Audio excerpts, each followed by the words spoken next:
Ces journées portes ouvertes à l'AFPA à Tarbes, pourquoi ce rendez-vous et à qui il s'adresse?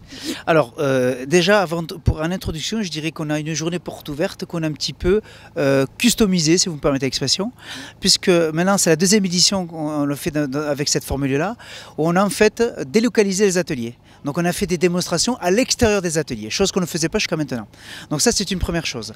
Cette journée porte ouverte, elle s'adresse à tous à les demandeurs d'emploi de notre département et de notre région, bien sûr, aussi aux salariés d'entreprise qui souhaitent aussi soit se reconvertir, soit faire une reconversion, soit se perfectionner dans un domaine particulier par rapport à l'emploi.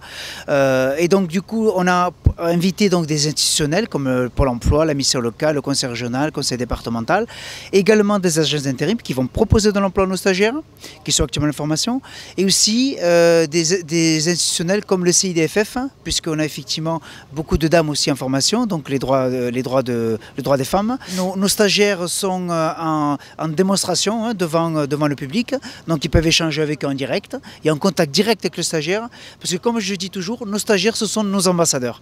Et moi j'aurais beau, je dirais, présenter l'AFPA, il n'y a pas mieux que ce soit un stagiaire qui soit en formation qui présente ce qu'il fait. Parce que je vous prends un exemple très concret. Tout à l'heure, j'avais une dame qui voulait faire de la menuiserie. Je l'ai accompagnée directement voir nos stagiaires actuellement en menuiserie et qui l'ont présenté. Du coup, elle est convaincue et s'inscrit chez nous. Voilà. Alors justement, les formations que vous proposez ici sur le site, c'est quoi? Alors, sur le site AFPA de Tarbes, nous proposons, on a un site arlequin. C'est-à-dire qu'en fait, on propose à la fois des métiers dans le bâtiment, donc gros œuvres, seconde œuvre, équipement technique. Donc gros œuvre, c'est maçonnerie, maçon du bâti ancien, maçon VRD. Seconde œuvre, c'est la peintre en bâtiment, agent d'entretien des bâtiments, menuisier. Dans les métiers du bois aussi, donc on propose constructeur bois, charpentier bois et coverzinger, des métiers qui sont en tension. Et en équipement technique, nous avons agent de maintenance en chauffage, plombier chauffagiste, électricien d'équipement. Moi je dis toujours à mes stagiaires quand je les accueille, c'est que quand j'ai fait ma formation universitaire, on m'a pas garanti l'emploi au bout. Moi quand j'ai un stagiaire qui s'inscrit en formation à l'AFPA sur ces métiers en tension, je garantis l'emploi au bout.